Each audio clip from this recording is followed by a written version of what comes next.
One of the immediate objectives that I set for myself was how to now translate this whole dream of a more integrated Africa into reality. We put technical team together to look at two things. First, developing what I would call a legal framework for the economic integration or the integration of our markets. And then secondly, the operational framework. Unfortunately, although both decisions were adopted by the heads of state, everybody seemed to have been excited more about the legal framework, which is the agreement, and everybody seemed to have forgotten about the operational framework. Gradually Africa is becoming a NATO continent, no action, talk only. How were you able to get those 54 leaders in the same room and to sign on the dotted line? It was Sandra. It wasn't easy. It is going to be very difficult for us to realize these aspirations unless the second aspiration, which is a politically united continent, is achieved. This is where I believe the gap is. And this United States of Africa, whether we like it or not, is the only way that Africa can now become a global economic and geopolitical power. Malaysia learned about oil palm cultivation from Ghana in 1957. Wow.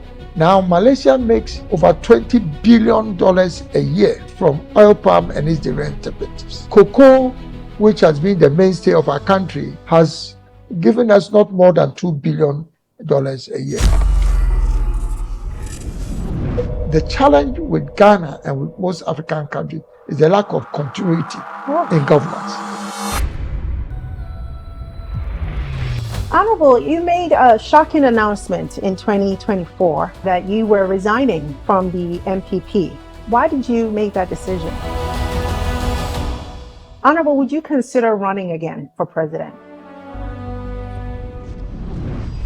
In 2018, Africa made history. Leaders came together to sign what was hailed as a historic agreement, the African Continental Free Trade Area, a single market of over 1 billion people, a $3.4 trillion economic bloc, the largest trade zone since the formation of the World Trade Organization. Now, on paper, it was everything we'd been waiting for, a bold step toward African prosperity, a chance to break the chains of colonial trade patterns, boost intra-African trade, and finally move from raw materials to value-added goods. But here's the question we need to ask today. 8 years later, has any of that really happened? Why is it still easier for us to trade with Europe or China than with each other? Why are goods stuck at borders, policies stuck in limbo, and political will still stuck in neutral? And deeper still, can Africa truly trade its way to prosperity when our politics are still so divided? When we don't trust each other enough to open our markets, align our regulations, or build common infrastructure? Today, I sit down with someone who's been at the very heart of that effort, Kyerematen, former Minister of Trade and Industry in Ghana, longtime advocate for African integration, and one of the original architects of the African Continental Free Trade Agreement. As a former UN trade advisor and a 2024 presidential candidate in Ghana, Kyerematen has consistently pushed one bold idea, that Africa will not rise unless we rise together. In this intimate and rare conversation, we unpack the original dream behind the African Continental Free Trade Area, the delays and dysfunctions holding us back, and why he believes Ghana must lead the way in Africa's political and economic renaissance. Welcome to The Seat, a breakdown exclusive. Honorable, welcome to the show. Thank you. I am so honored to have you join me. Thank you. Very well. So, Honorable, I want to start the conversation by giving this conversation some context, right? On April 2nd, President Trump announced Liberation Day for America, and he introduced sweeping tariffs across the world. China, Mexico. That's kind of where most of the headlines focus. But here in Africa as well, we felt it. Some countries were facing up to 50% tariff. And all of a sudden, everyone started talking about why Africa, a market of over 1.4 billion people, hasn't quite figured out how to shield its economy by trading more with each other. And for you, I know this was not a new conversation because this is something that the problem that you have been trying to solve for a long time as one of the architects of the African Continental Free Trade Area. So I want to go to the origin of that policy. What was the idea and vision behind it? Very well. And I'm pleased that you put this in an appropriate context.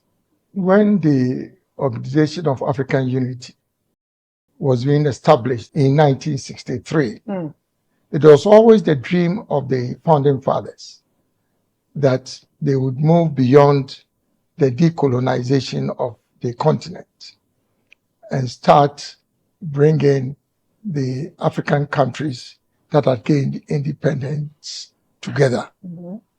And among the things that they talked about was trading amongst themselves.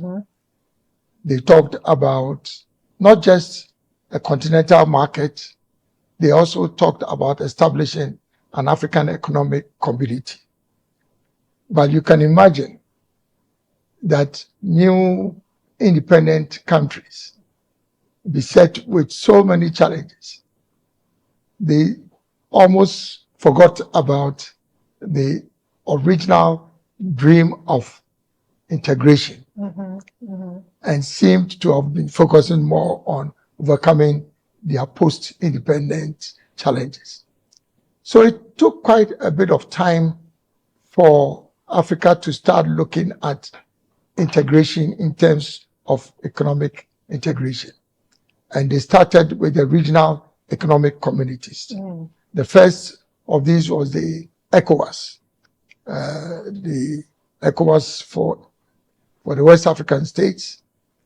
And then subsequently you had the SACU, which was a customs union, which actually started much earlier as a customs union. But in terms of the regional economic communities, that came much later on. And then there was EAC for the East African countries. There was COMESA. And then the Maghreb countries have also been at this for some time. There was a point where it was generally believed that in spite of the establishment of these regional economic communities, the level of inter-African trade was still low, and that the original dream of a more economically integrated Africa was still not being realized. So there had been discussions around enhancing the level of a trade amongst African countries. I was invited by the UN Economic Commission for Africa when we went out of government I was called around 2011 to become the director for the African Trade Policy Center. And one of the immediate objectives that I set for myself was how to now translate this whole dream of a more integrated Africa into reality. Because so many studies had been prepared on economic integration, but it all seemed to be on paper. And I started with what I call the Africa Trade Forum series. And the objective of these Africa Trade Forum series was to have broad stakeholder consensus that we needed now to become more action-oriented. You know, gradually Africa is becoming a NATO continent, no action, talk only. That's what I mean by no action, talk only. Right. So from there on, we put a technical team together to look at two things. First, developing what I would call a legal framework for the economic integration or the integration of our markets. Mm-hmm. And then secondly, the operational framework. Okay. So there were two frameworks. The legal framework, which eventually turned out to be the African Continental Free Trade Agreement. Got it. Okay. And then the operational framework was called the Boosting Intra-African Trade. So we went, I think it was in January 2012, to the Heads of States African Union Summit with two decisions to be endorsed by the Heads of States. First was the agreement for Africa to trade amongst itself, and secondly was this Boosting Intra-African Trade framework, operational framework. Yeah. Now, unfortunately, although both decisions were adopted by the Heads of State in 2012, everybody seemed to have been excited more about the legal framework, which is the agreement, and everybody seemed to have forgotten about the operational framework, which is often referred to as BIAT, Boosting Intra-African Trade. Because the BIAT was supposed to provide the implementation arrangements for the agreement to become a reality. Yeah. So what you're saying is everyone loves the idea of African trading more with each other. Yes, that's why we've been talking about it for so long. But when it comes to implementation, right, and you helped build that framework for what that should look like. So the first part of that is let's agree that we need to trade more with each other. And you got 54 African countries, heads of states, to sign that agreement, which in itself was historic, right? And I want you to talk about how you were able to build that sort of consensus, because it's in a continent that's fragmented. It's so hard to get people to agree on anything. So how were you able to get those 54 leaders in the same room and to sign on the dotted line? It was, Sandra, it wasn't easy. And sometimes when I reflect on this, I'm not even sure how we're able to orchestrate this. As the lead architect for this whole agreement, it required the technical team first to be very substantive and clear about the content of the decision that we were taking to the heads of states. Because we knew that instinctively it was going to be very difficult for the heads of states to agree on. Post-independence, every country seemed to have been interested in defending their territorial integrity and defending their sovereignty, rather than talking about integration. But we worked our way through. It's not everything that you can talk about on camera.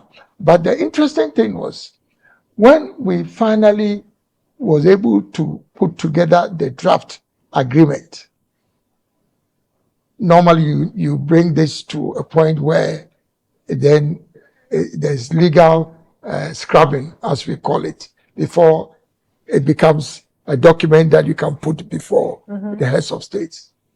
Everybody started feeling jittery. That, as the Americans will say, ain't gonna happen. Ain't gonna happen. So the chairman of the African Union asked myself and another colleague of mine who had been leading this effort, telling us that, well, you say it's going to happen, so let make sure that we'll make it happen. Make it happen. And interestingly, and here, because I've been a diplomat before, I cannot specifically mention names of heads of state. Sure. Literally every single head of state that I went to said, Alan, we know you'd always do a good job, but we are not sure this thing is going to work.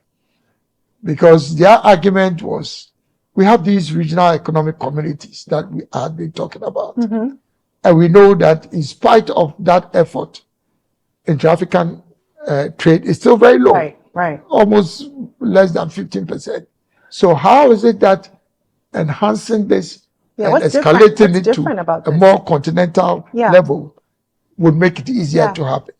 But interestingly, I used to be the director for UNDP's program for enterprise development in Africa.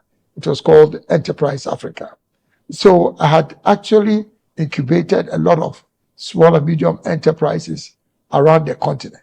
So I knew the potential of the continent, that it could work. And I had to tell my story to almost every head of state that I went to try and convince them that it would work, and at least they should endorse it. I mean, I think the point that they made was valid, right? It was valid, yes. Here we are. We have, at the regional level, we have some frameworks here, but it's not working. Now you're introducing a continental framework. How is this going to work? So how were you able to differentiate, right, the African continental free trade area that got them to say, oh, okay, well, this may be different after all?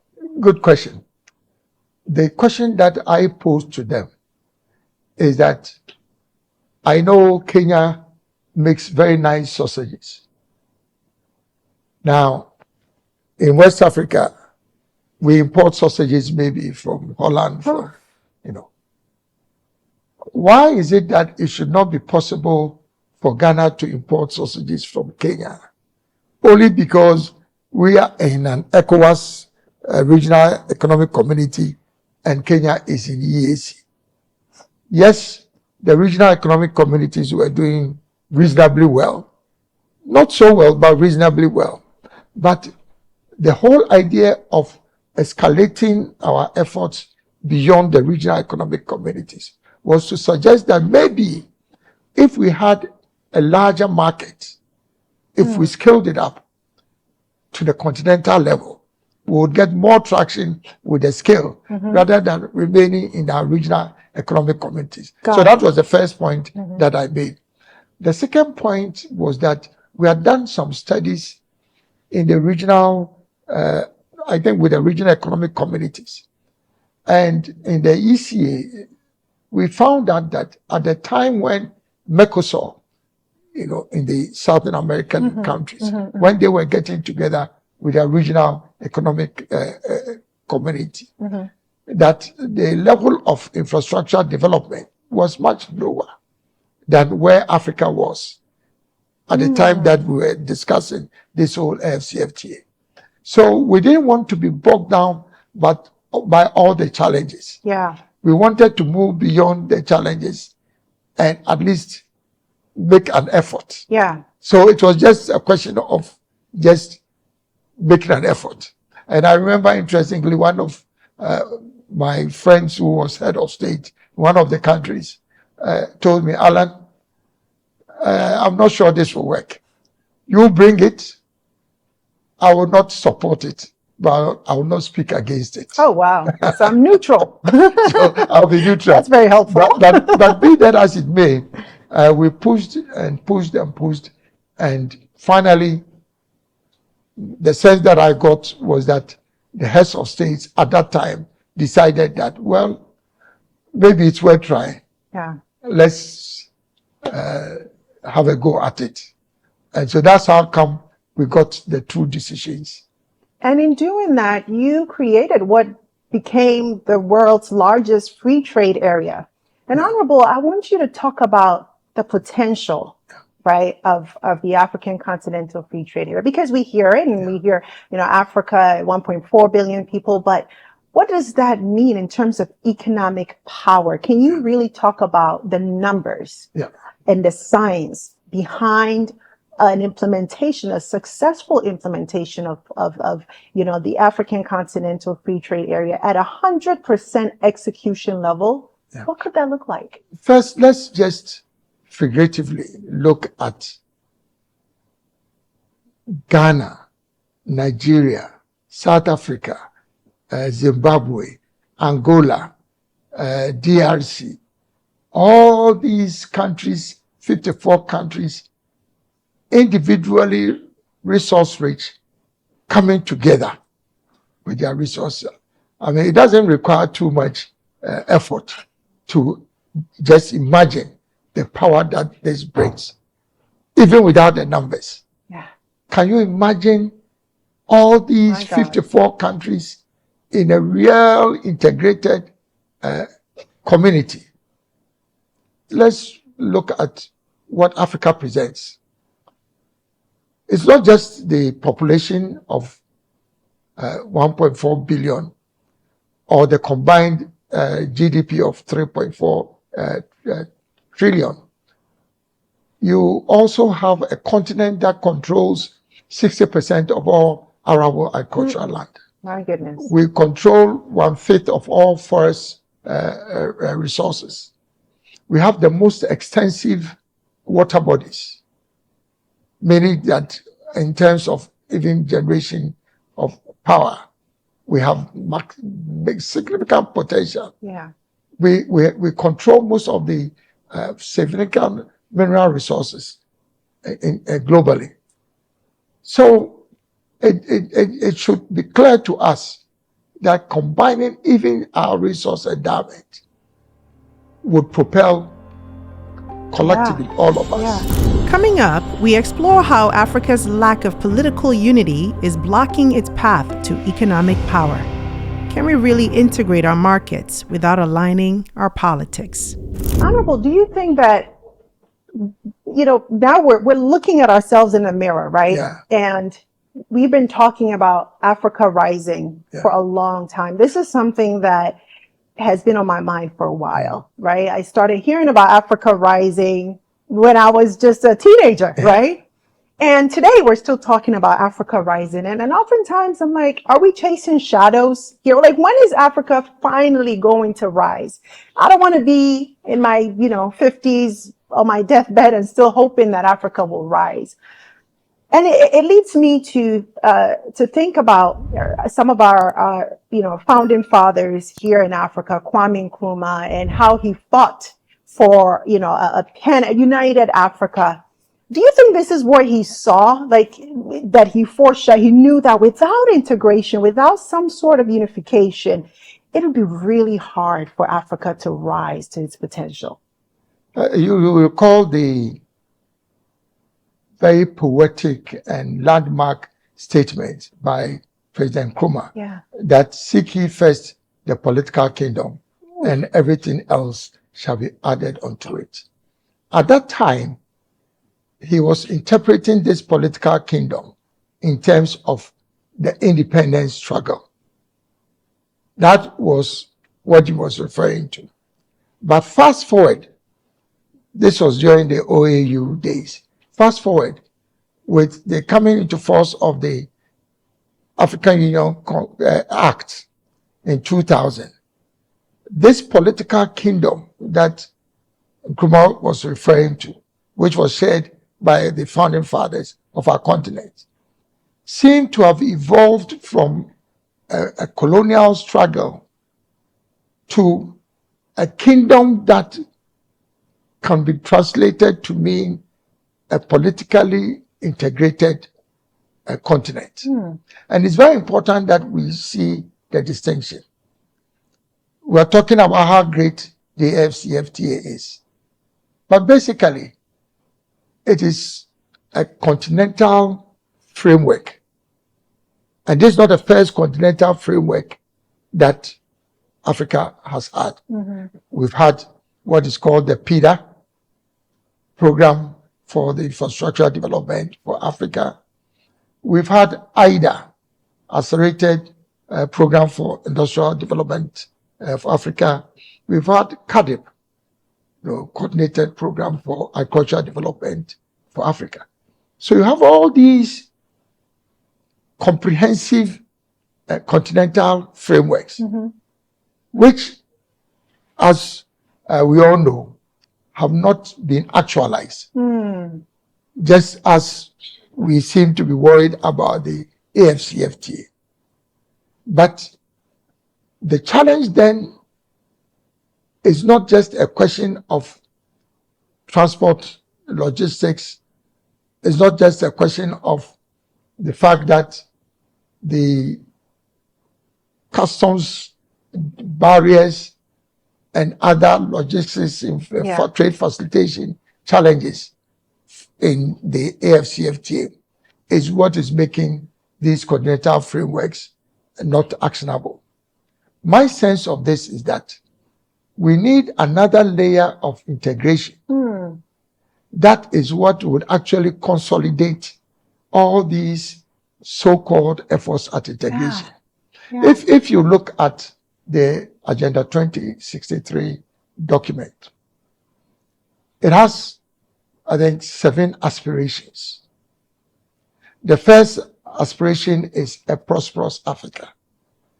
The second aspiration is a united, politically integrated Africa, which is based on the values of Pan-Africanism and African Renaissance.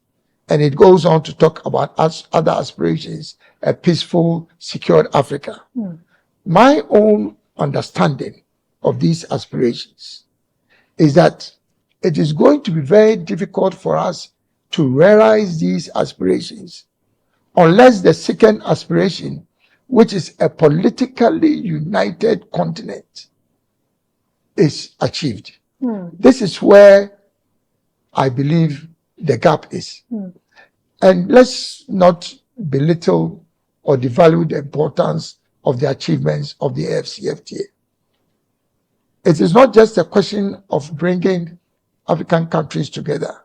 It's not just a question of being the largest trading bloc outside the WTO. What has been achieved under the AfCFTA is superlative. You have a situation where we have already 8 protocols that have been negotiated and signed. We have a protocol on goods. We have a protocol on services. We have a protocol on investments, on intellectual property rights, on competition, on digital trade. This has never happened even in the WTO. And we've been able to do this in a very short time. And we have already launched operational instruments that should make the AfCFTA work. Now, apart from all the other challenges, the infrastructure challenges, the customs barriers, the non-tariff barriers, I believe that the lack of political commitment and political will to make these continental action plans or frameworks work, that is the difference. That's what I'm talking about, another layer of integration. That's profound. This is where I think that our focus should be. So, Honorable, what could that look like, right? What could that political integration that you're talking about, paint a picture for us on what you think that should or could look like? There are different options. For example, it is possible to have a confederation of African states. It is possible to have a federated union of African states.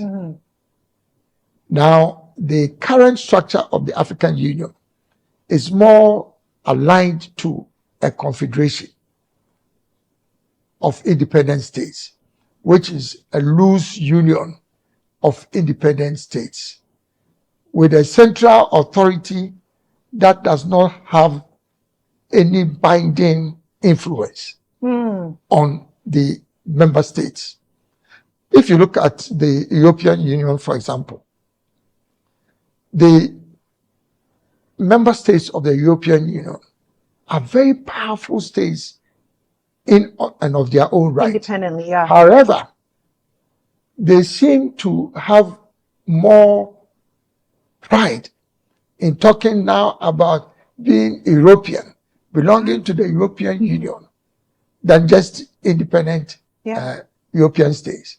Because you see, the architecture of global power now in the world would not, I do not need to convince you that for us to become a player in global politics, we have absolutely no choice but to be looking more towards a more integrated, politically integrated continent. So if you ask me, what should it look like?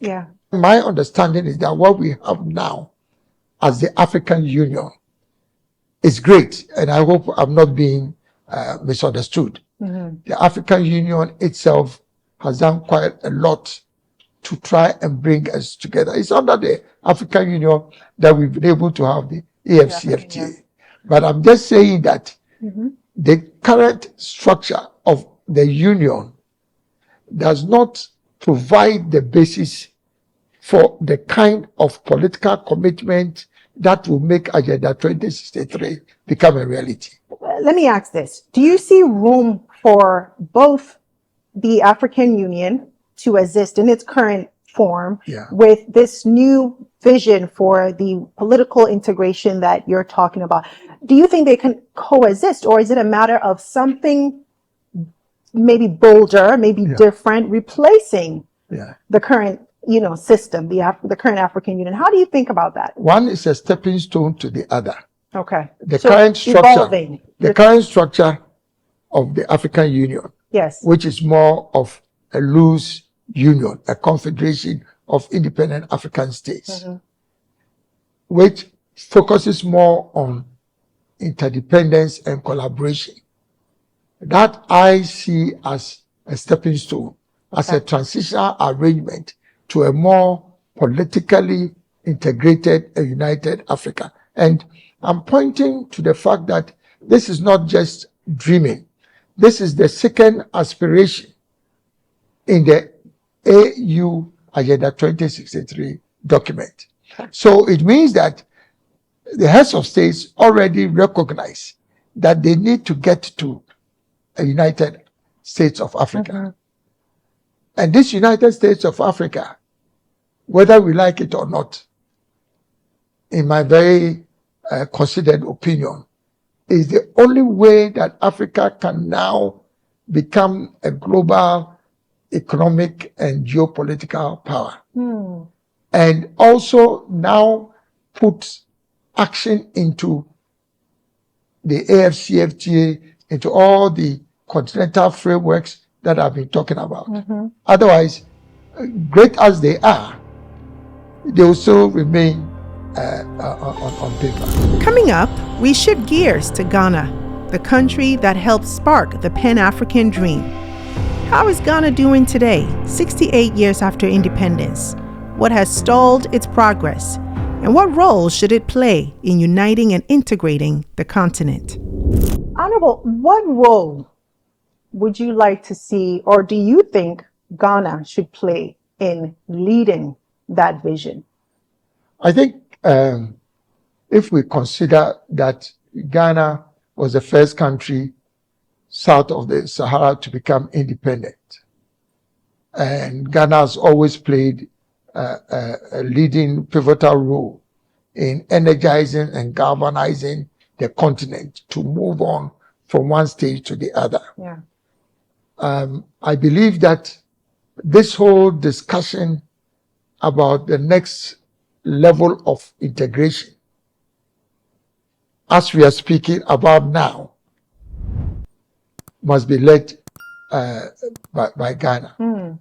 Now, I say this advice only to suggest that Ghana should now provide that leadership in putting this at the center of the political debate on the continent, because it's not going to happen by chance.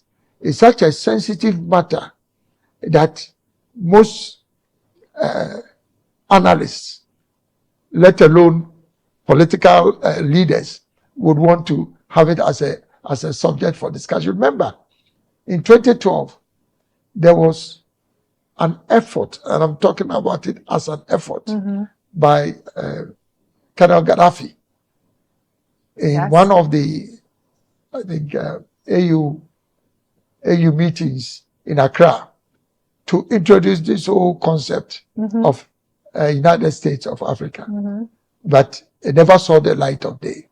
And it didn't see the light of day from my own experience with the role that I played in making the AfCFTA work, is that you need a gradual, systematic process to ensure that you build consensus towards getting to this new level of integration. I feel that we already have the building blocks. It is achievable in the, not in the long term, but I would say that in the very near future. It's just like with the AfCFTA. We already had the building blocks. We had the regional economic communities. All we needed was to have a legal framework that would then move us to a higher level of economic integration. What I mean about it is doable in the very near future is because we already have the building blocks. We have an African Union that has a strong vision with the Agenda 2063. All we need to do is to build on that and then make sure that we accelerate the process towards the achievement of aspiration 2, which is the only way the other aspirations can occur. Right. You can't have a prosperous Africa without a politically integrated Africa. It ain't gonna happen. You can't talk about a peaceful, secure Africa, which is aspiration 4, without a more politically integrated continent. Yeah. It's not going to happen. Honorable, bring it down to the level of the people, right? Because I think one of the things that we miss is really understanding how what you're talking about, right? The continental integration, whether it's economic or political, is we fail to understand what it means for us. For example, as Ghanaian people, the everyday market woman, the young entrepreneur trying to kickstart a business. How does that impact their lives? Well, for example, if you have a young entrepreneur that is making shoes or leatherware in Ghana, currently he sells on the local market. If within the context of the AfCFTA, if we are able now to put into action all the components of the AfCFTA, it means that instead of now selling only 30 units of shoes a month in Ghana, now he can scale up his production and sell 1,000 shoes because now he has access to a bigger market. Sandra, it's about scale. I mean, China is what it is now for many things, but it's about scale. The United States has always been powerful and can talk about tariffs because it has scale. So it's a question of how we position ourselves within the global competition. So if we want to be prosperous, it means that we want a higher level of economic activity. If we want a higher level of economic activity, then you need a bigger market. And the reason why selling or trading amongst ourselves is the starting point is because if you have a free trade area, which is what is envisaged under the AfCFTA, it means that the young man who is selling his shoes will now sell his shoes to South Africa, duty free. And if we are able to activate all the components of the AfCFTA, it means that there will be no tariff barriers. There will be simplified customs procedures. All the things that are envisaged under the AfCFTA will allow the small and medium enterprises to be able to sell more. The potential for e-commerce will be enhanced if we actually are now working with a more integrated market. And also the potential for cheaper goods, right? Because now instead of paying for European or American goods, which are 4 or 5 times, the potential cost, if you're buying from, Uganda or Cameroon, it potentially could be a lot lower, right, than if you were buying European or American products. The reason why, Sandra, people come back still with issues and questions they will tell you, how are you going to ship your goods to Tanzania, for example? You see, because sea freight is the most significant medium for transporting goods. Now, if you look at sea freight, the nature of sea freight, for you to be able to sell goods to maybe South Africa, your container full of goods that you have produced may probably go to Spain before it comes back to the continent. So the fact that we don't have shipping vessels that are supporting intra-African trade, the fact that in terms of even road connectivity, we still have been talking about continental highways, and it's not happening. The fact that we still don't have the kind of rail network that would allow us to use rail cargo, to move goods. Those are very significant challenges. But what I seem to be saying is that if we have the political commitment, which can only come within the context of a more politically united, integrated continent, then it's going to be difficult for these continental highways, rail linking South Africa to West Africa is going to be difficult. Honorable, I want to bring it back to the current state of the nation in Ghana. And I want to start by asking you this question. In the early 1960s, it was right after independence, and Lee Kuan Yew, Prime Minister of Singapore, visited Ghana. And he was blown away by Ghana at that time. We were one of the third richest country in Africa. And he said, in his book, he said Ghana had everything he wished his country had. We had resources, we had talent. He even said we had swag, And he said from that visit, he went back to Singapore, determined to ensure that his country doesn't get left behind. At that point, our GDP was about $800 in present value. Singapore's was half of that, $400. Today, over 50 years later, Singapore has risen to become one of the wealthiest nations in Asia, in the world, actually. GDP over $153,000. And Ghana, we're still stuck at the bottom. GDP is just about $2,000. Yeah. Has leadership failed Ghana? That's exactly what I was going to point to. That it's about many things, but I think at the top of the list, it's leadership. We are making reference to change leaders, those agents of change, people in these countries who have provided that leadership that has transformed these countries. So you're talking about transformative leadership. Yeah. Now, you talk about Singapore. It's the same story with Korea, South Korea. It's the same story with Malaysia. Now, with leadership, all the other challenges that would become the problem that we need to address still comes back to leadership.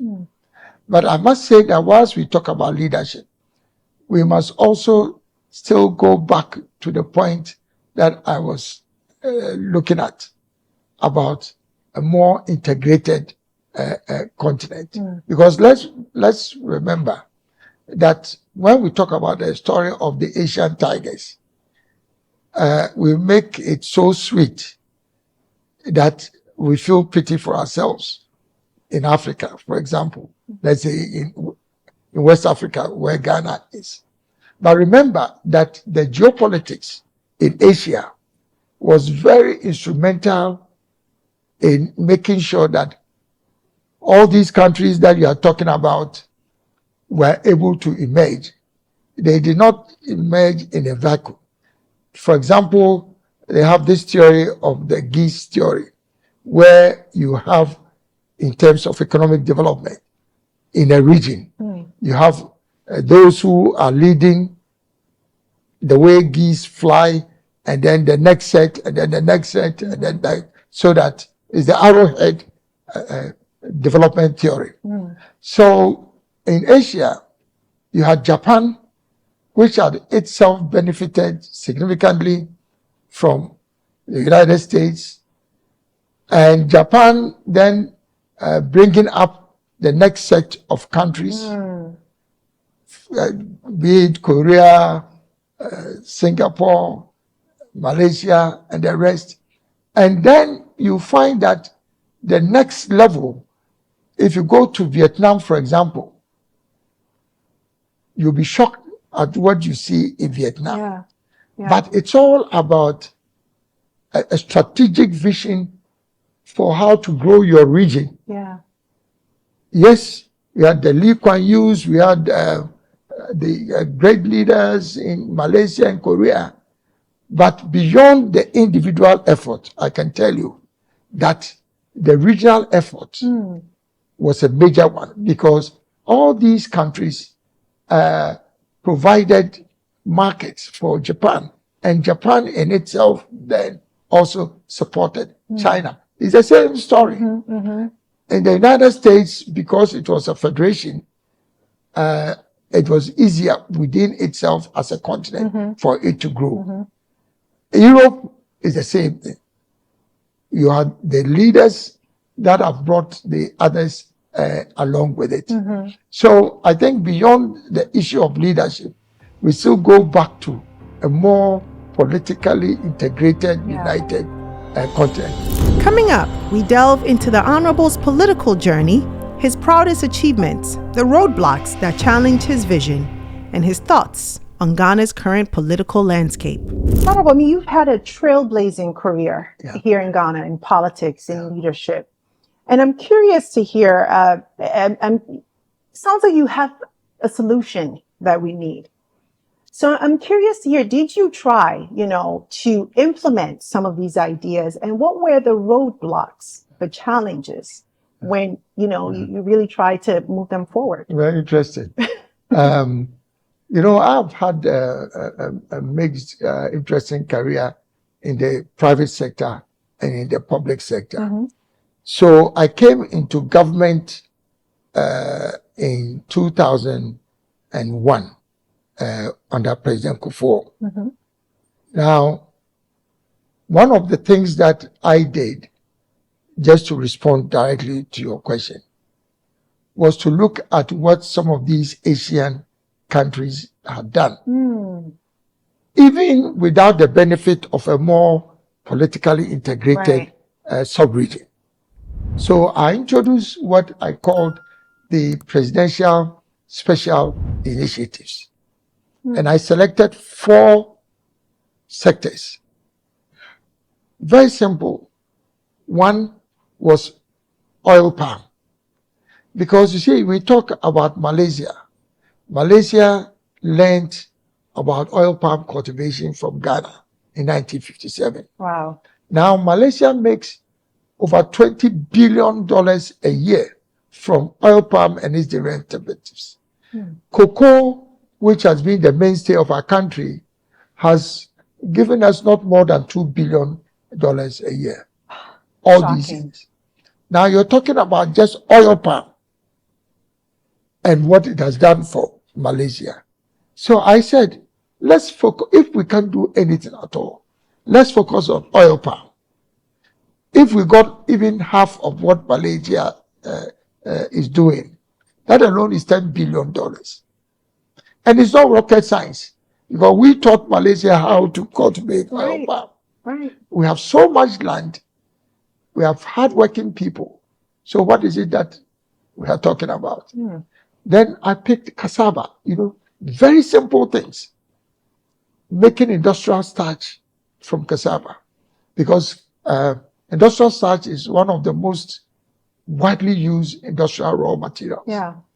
Every tablet that you take has some kind of starch, modified starch in it. And it goes into food preparations into the textile industry, to the wood industry, you name it, industrial starch. That is why potato starch is such a major commodity in the developed world. Now, so I said, let's do industrial starch from cassava. Let's do garment and textiles.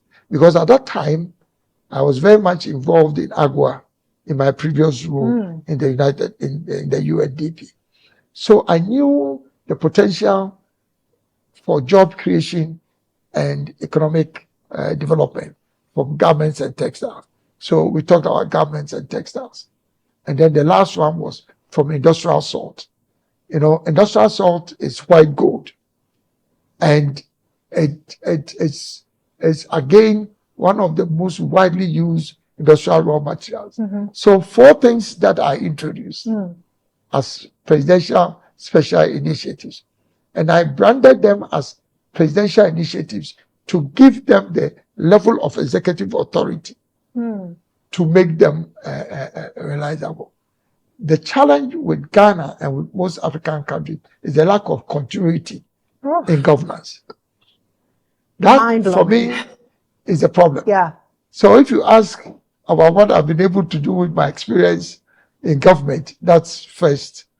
Now, fast forward, when I had the opportunity of serving again from 2017, I introduced the One District, One Factory initiative, which was a way of industrializing Ghana, but decentralizing it, so that at least every district would have a major industrial enterprise, which builds upon the raw material base in that particular, That's how China developed. Yeah. China had what they called township enterprises.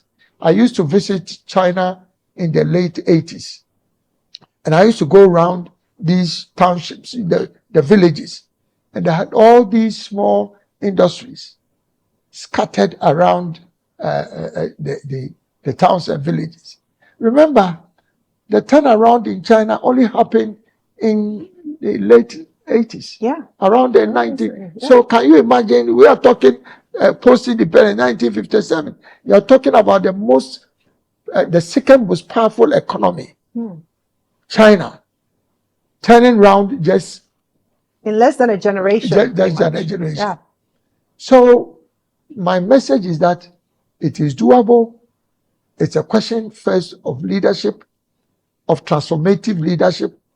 It's a question of building a more politically integrated and united continent. It's a question of making sure that we build the skills of the future, because it's all about human capacity.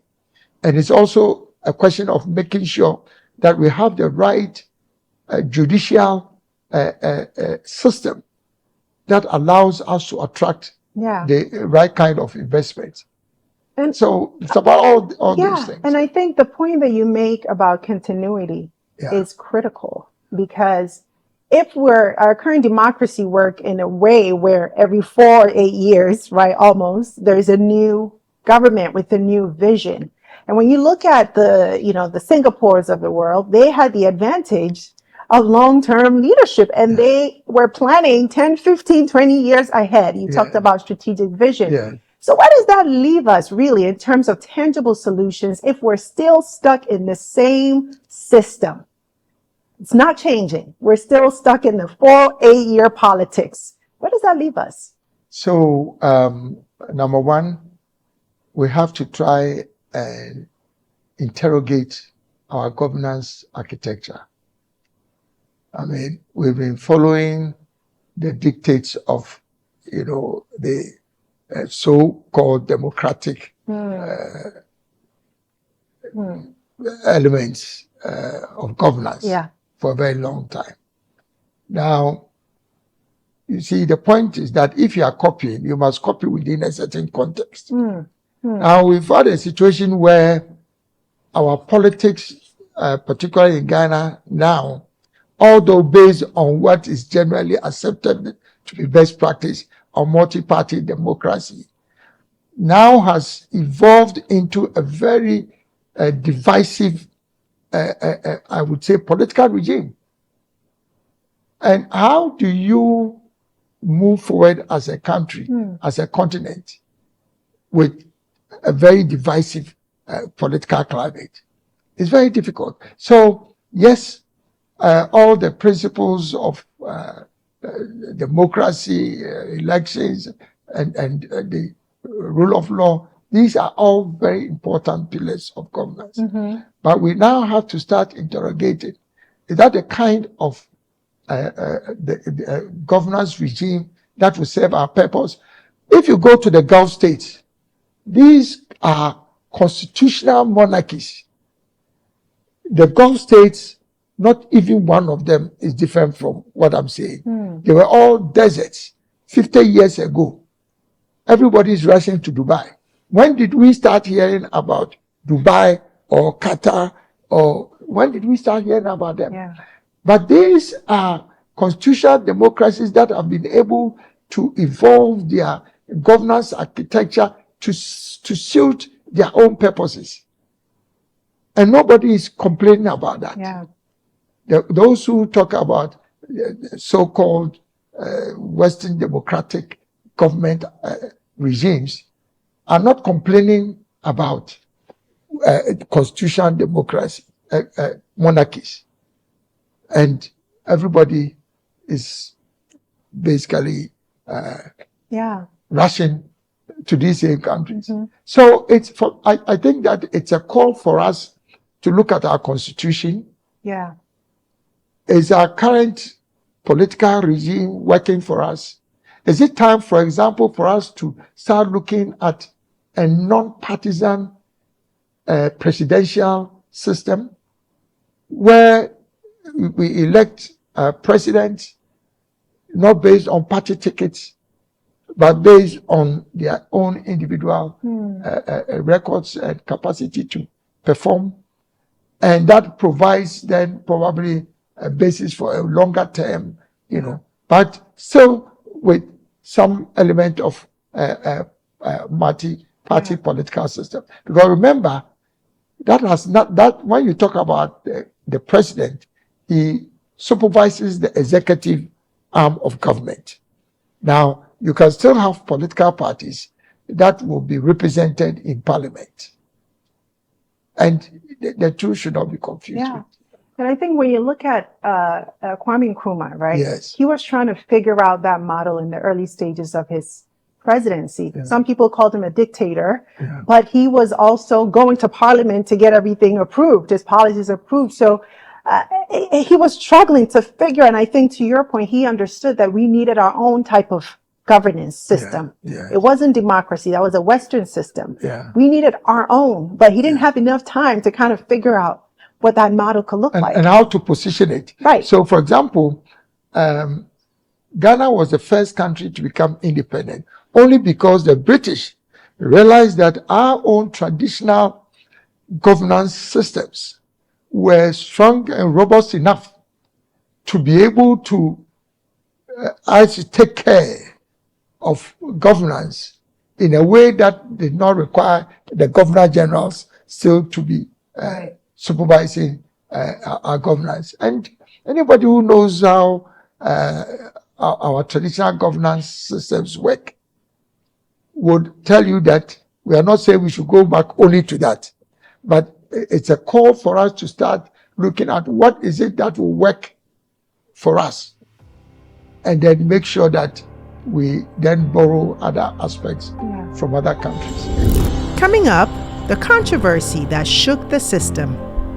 Why did the Honorable resign from a party he helped found to run for president as an independent candidate? Honorable, you made a shocking announcement in 2024 that you were resigning from the MPP. Yeah. And that was surprising to many because you have in many ways shaped this party, the MPP party. You were a founding member and really an architect of the party. So it came as a shock. Why did you make that decision? I made that decision because I became part of the MPP as a founding member in the early 1990s, only because I was attracted to certain foundational values of the party.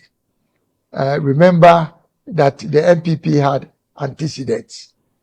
It's a conservative party. And so basically it's founded on values and principles. Yeah.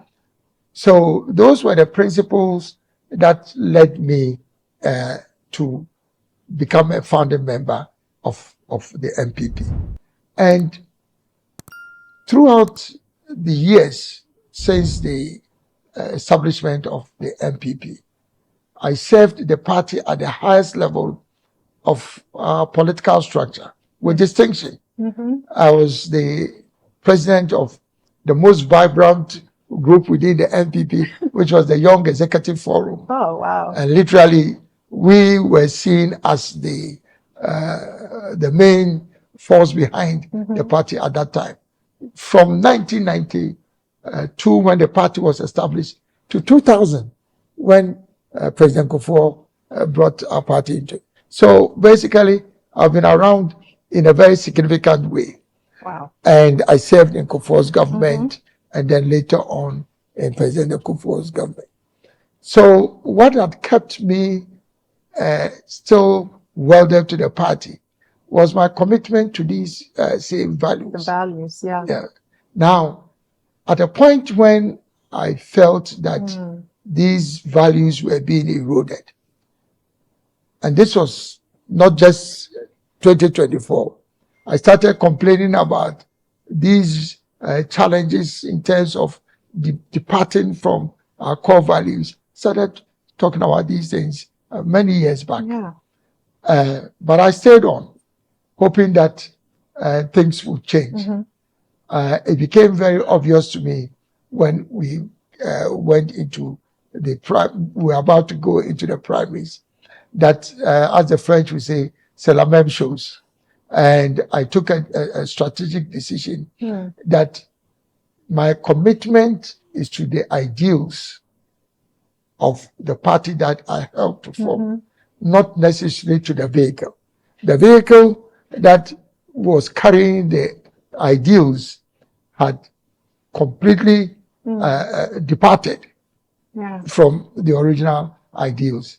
And it was time for me to move on.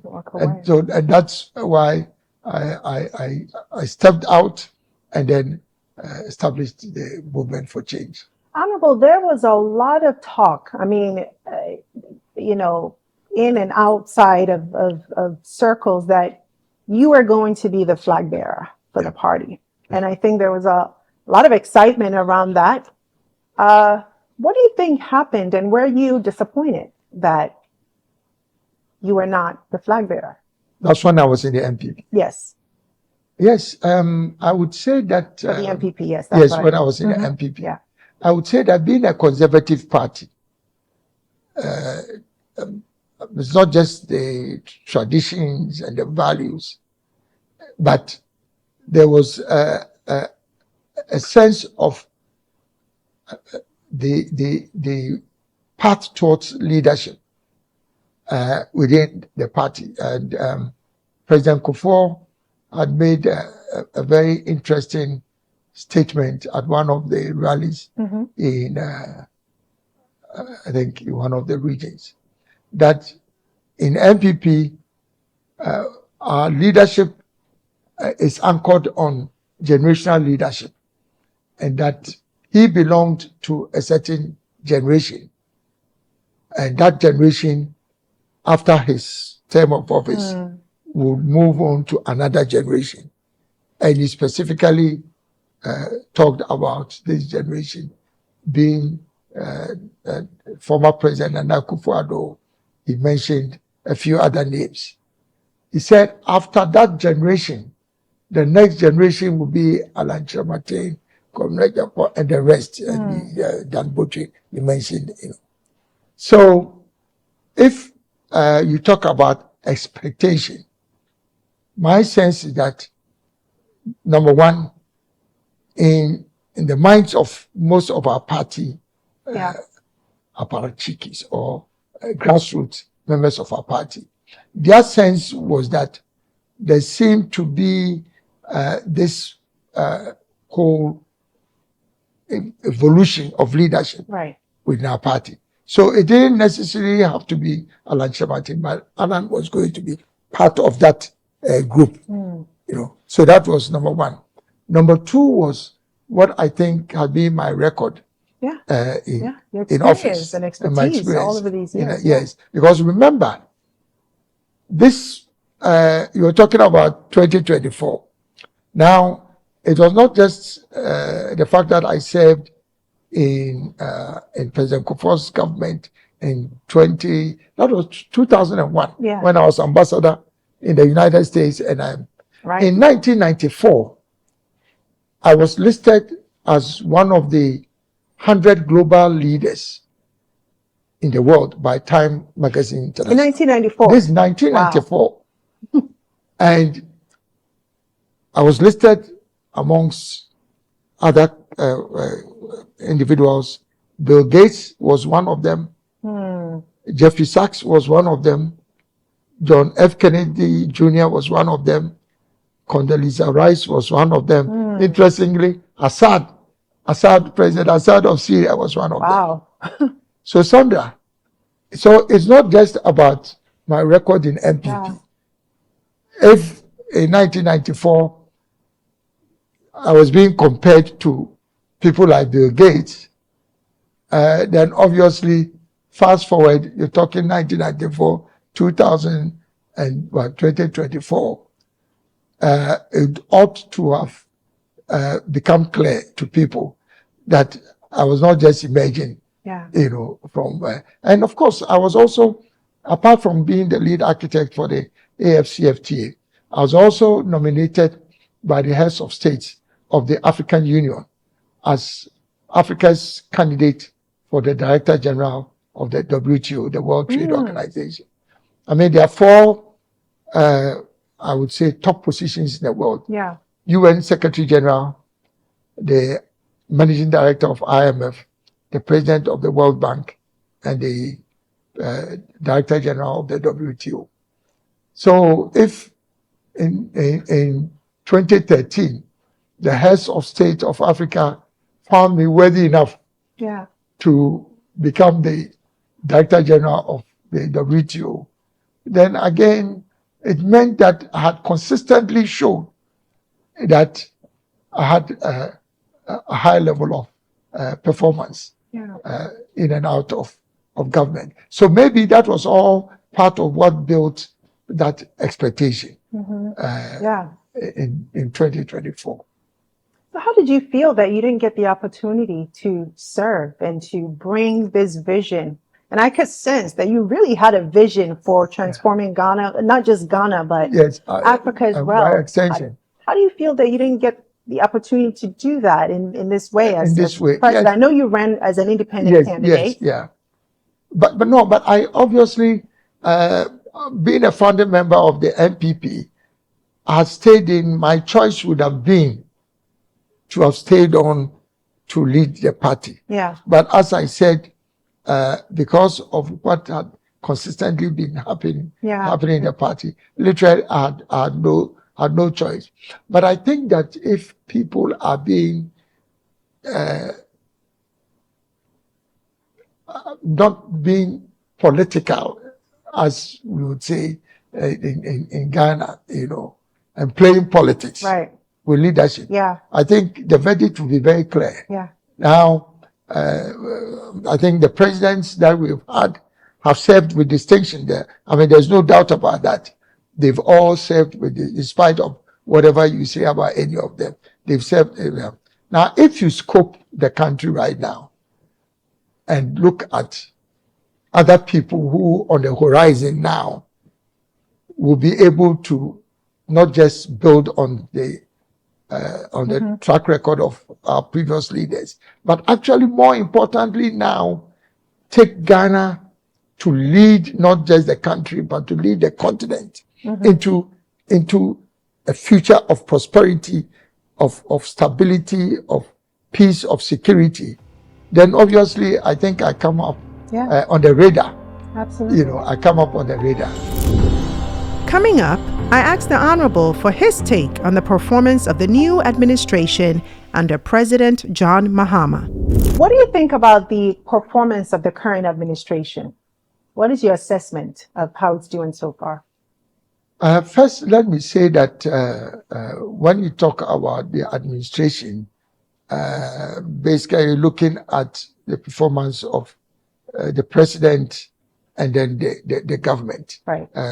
Together. Right. Now, they've had a very strong start, which for many people they were not expecting.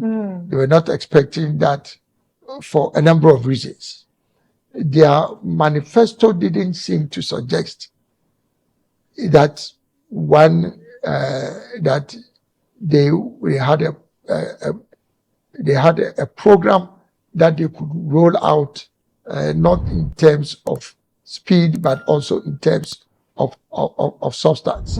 So if you look at the distance between the kind of things they were talking about and what they are doing now, they've come quite a bit of distance. And I think we, apart from all the politics, we should give credit to President Mahama, the current president.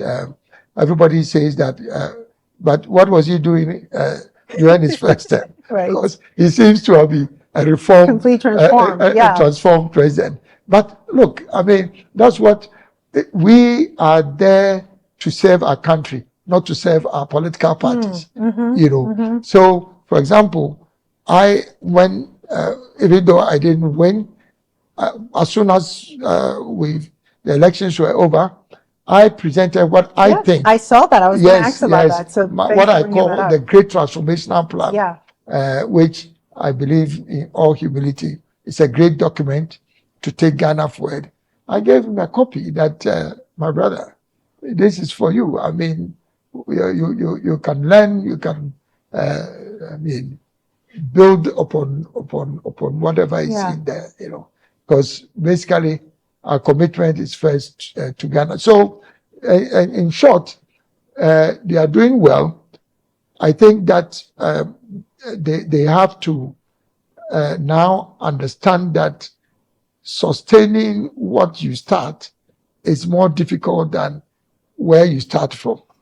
And so now the real deal is putting boots on the ground and making all the things happen.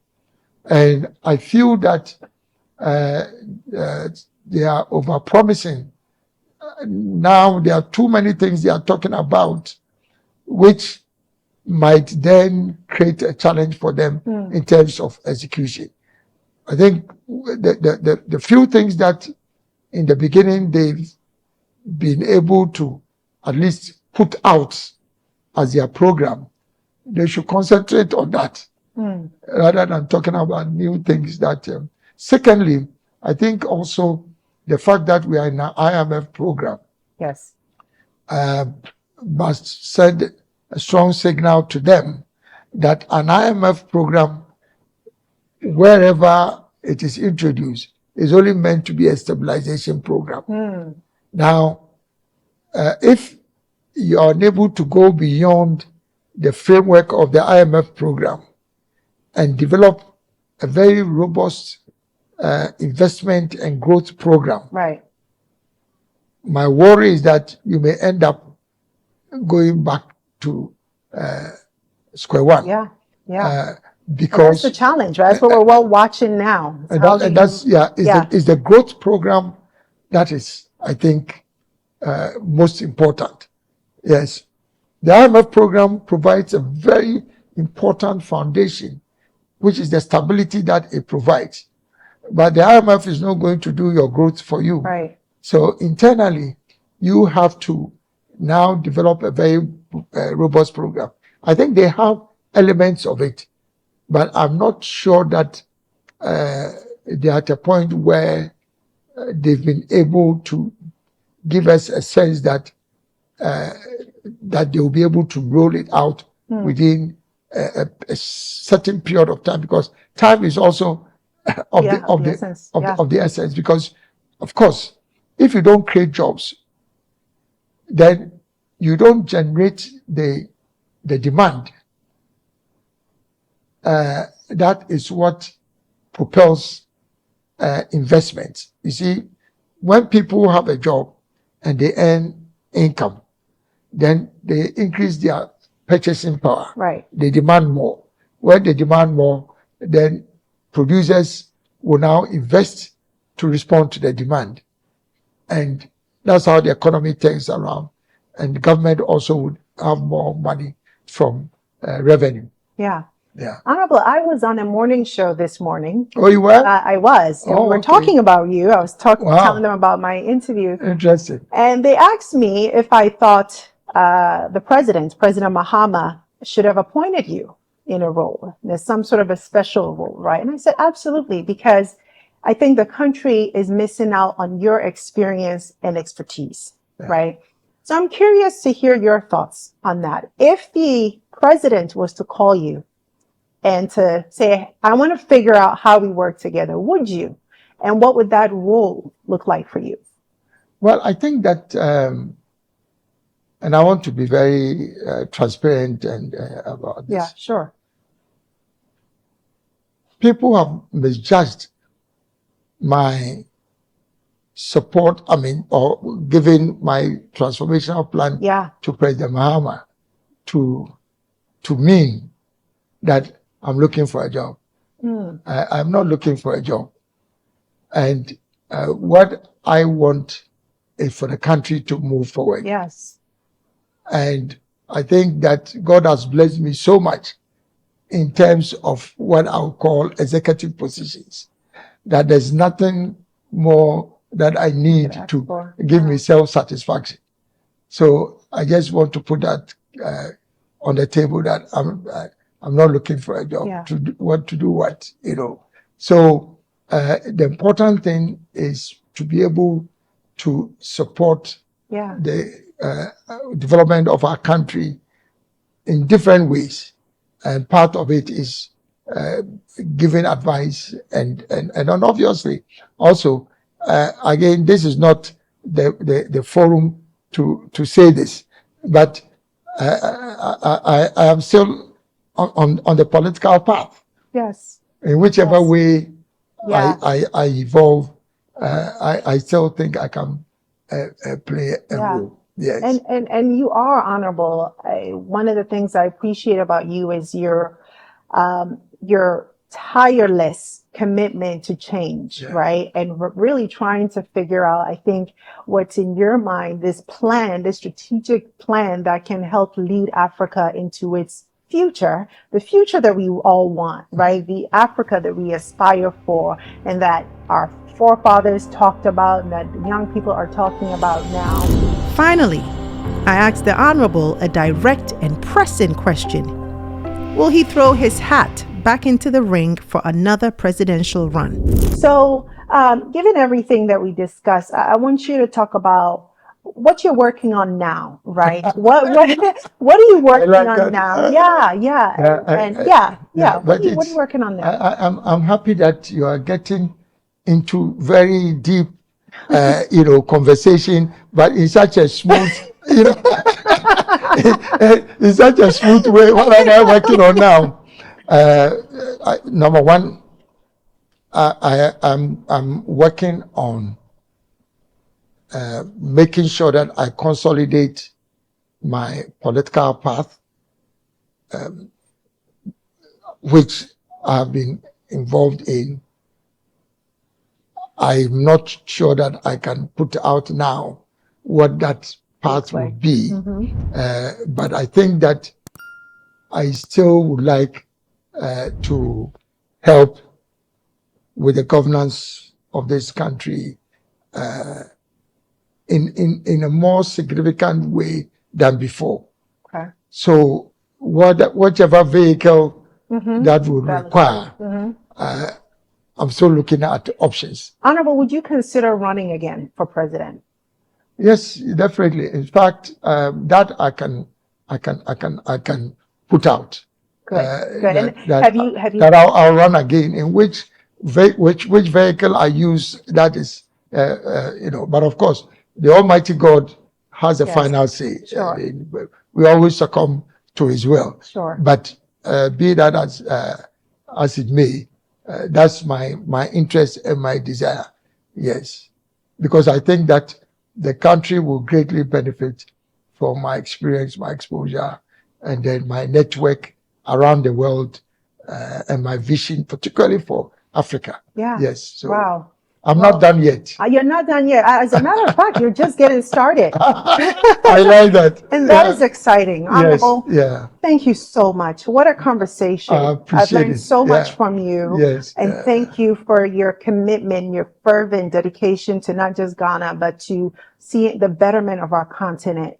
We need more leaders like you. So I'm excited I feel like you're just getting started again, right? I'm excited to see where you go from here. So thank you for this opportunity. And thank you very much, Sandra. And let me also really commend you highly, together with Isaac, the great work that you are doing, not just for Ghana. What I like about what you're doing is that you are going beyond Ghana because you are originally Ghanaians, right. But you're talking about Africa in a way that stimulates interest for people to see that there's hope for Africa. And I find that very encouraging. But you're not stopping there.